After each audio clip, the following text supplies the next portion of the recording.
Okay, so we have a question about the question here. First of all, good morning, vegans. Good morning, vegans. It's a very wiggle morning. Hopefully, having a wiggle day. Durianrider TCR Pro or Defy Advanced Pro. Which one should I get, mate? He's an Aussie, mate. TCR is much lighter, but Defy geometry is something I am more used to. Defy seat post is weird too. So let's have a look at which bikes these are. Let's have a look at what bikes these are. So this is the Defy Advanced. Is this ISP? Let me see if it's an ISP seat post. Defy Advanced Pro 1. It is the 2018. Oh, okay, so it's not the ISP one. Okay, so it's going to be a bit more comfy. ISP means that the seat post is locked in there. You have to cut it to change the height. The non-ISP's telescope seat post can go up and down. So this is the one with the non-ISP. This is one of the comfortable seat posts. I would recommend, it depends on what riding you're doing. It depends on what riding you're doing because both are very nice bikes. And I rate giant bikes, if you don't know. I like the warranty. I like just the quality of carbon they're using. And they keep their shape really long time in my experience. They love you long time. I've had a TCR for 4 years now. I've got 3 Defies and 1 TCR. The Advanced Pro and the Defy Advanced Pro are 2 different bikes. They both have the telescoping seat posts. I would say my experience from riding both bikes, many giant bikes, is that the Defy non-ISP, what am I doing? The one of the telescope seat posts go up and down is way more comfortable than the ISP Defy. Like the top of the range Defy, not comfortable. Race bike, aggressive, EPO bike. The Defy with the telescoping seat post is out the saddle, really aggressive, really nice. But once you're in the saddle, there's a lot of flex. You know, it's definitely endurance bike. There's a lot of you got a lot of flex in that defuse seat post. It does really well. It's almost like you got a flat tire.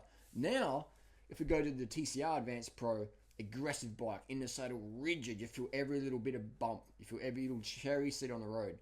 Now, compared to the ISP TCR Advanced SL with the ISP seat post, again, it's got more flex in it.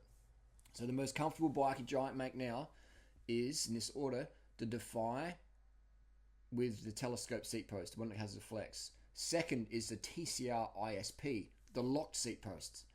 Third is the Defy ISP. And then under that is the TCR Advanced telescope seat post. All right. So maybe someone can post it down in the comment down below. Maybe they can write it if you understood that. Otherwise, just repeat it again. The most comfortable bike giant make is the giant Defy. Not all Defies though. The one with the seat post that can go up and down. The ISP seat post. Do not get that unless you want a really race bike feel with endurance geometry. All right. So I like the endurance geometry. It's sort of upright, but the bike is very rigid. It's very racy. It's a no nonsense bike.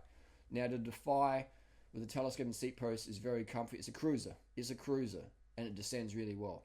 But it's not the same aggro aggressive vibe as you get with the TCR. The TCR Advanced Pro is very aggressive bike. It's the most aggressive bike giant make. It's more aggressive than the Advanced SL TCR, which is like a Defy telescope seat post. You're probably confused as fuck right now.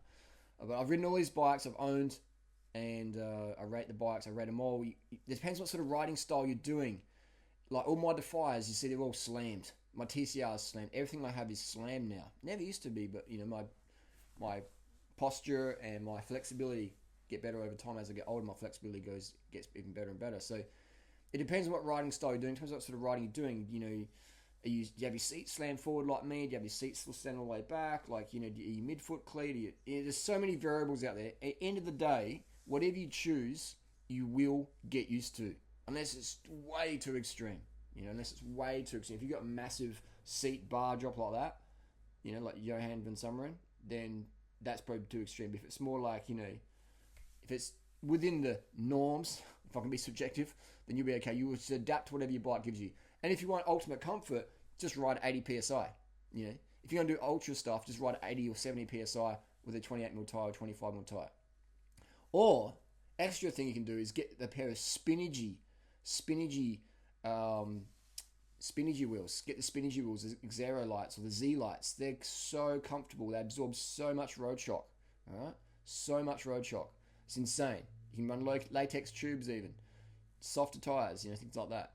And then when you want that Strava KOM every second counts, you can pump up the tires and go for it. So Depends what sort of thing you want to do. I would recommend test ride both bikes. Go to a Giant dealer that has test ride options. Test ride both bikes. Test ride and then decide. And that's what I did. I test rode and decide. Actually, I didn't test ride the ISP. I said to trust the word on it. But the ISP TCR is a fantastic bike. All of them, you can't go wrong with any of them. You're not going to buy one of those Giants and go, oh, this was a bad choice. You're going to get used to all of them. I would say if I could just have one bike, I would say a TCR Advanced SL. That's my preferred bike because it's pretty aggressive, not too aggressive, but it's very comfortable and it's very light and it goes really good up the climbs, as they all do. You got any questions down below? Hit us up. And next question. So hopefully that gives you some insight. Test ride. If you're unsure, test ride, then decide. Easy. And remember, your body will get used to whatever you choose, as long as it's not too extreme of a position.